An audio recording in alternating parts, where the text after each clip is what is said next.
Sup guys, Marcus here, and today I'm here to talk about Agatha All Along. And she killed Sparky too. I'll never get over that. Now Agatha Harkness was the breakout character of WandaVision back in 2021.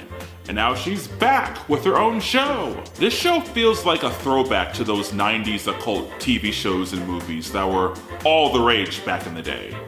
I'm talking about things like Hocus Pocus, The Craft, Buffy the Vampire Slayer, Charmed. But not the early seasons, I'm talking more like the later half where the show just really went off the rails. But what surprised me the most about this show is just how much it has in common with the Penguin, a down-on-their-luck supervillain who manipulates their way into power with the help of a plucky teenager, all while a super attractive yet super scary woman is after them. It's a perfect concept, you know? So here are 5 things, in no particular order, that I liked about Agatha All Along. Spoilers ahead. Number 1, the Agatha mugging. Now Catherine Hahn has what I would call a rubber face. Now that's not an insult, I have one too. It allows her to make these really big, exaggerated features, especially when Agatha is hamming it up. I mean, Jim Carrey spent the bulk of his career doing this. And it makes for really good live action anime expressions too. NANI? What?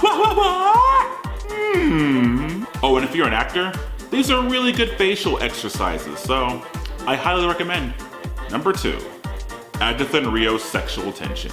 Marvel finally embraces the gay and the tension is palpable. That first episode, when Agatha and Rio are fighting, it's almost shot like a Skinamax scene. And every time they talk, there's all these longing looks and almost kisses. Now as a guy who ships Elphaba and Glinda from Wicked, I was very pleased. Maybe it's the witch thing, I don't know.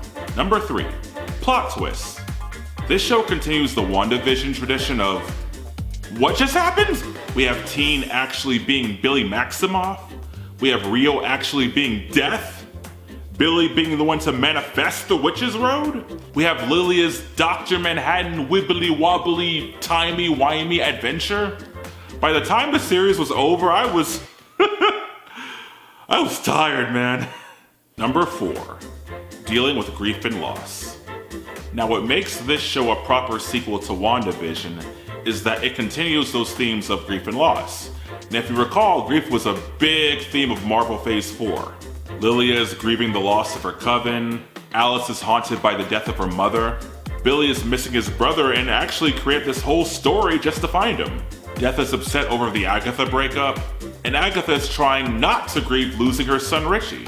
Which brings us to, and finally number 5, the Witch's Road song. Down, down, down the road, down the Witch's Road. We get so many covers of this song over the course of this show, I guarantee you're gonna be singing it too. Now this song was originally created by Agatha and her son Nicky, but when Nicky dies, Agatha twists the song and uses it to lure and drain witches. For like centuries. Luckily, through Billy creating an actual Witch's Road, Agatha is able to get a drop of redemption. Now she's still horrible, but now it's more like Elizabeth Hurley from Bedazzled horrible. Oh, and she's a ghost now. Gray looks good on her.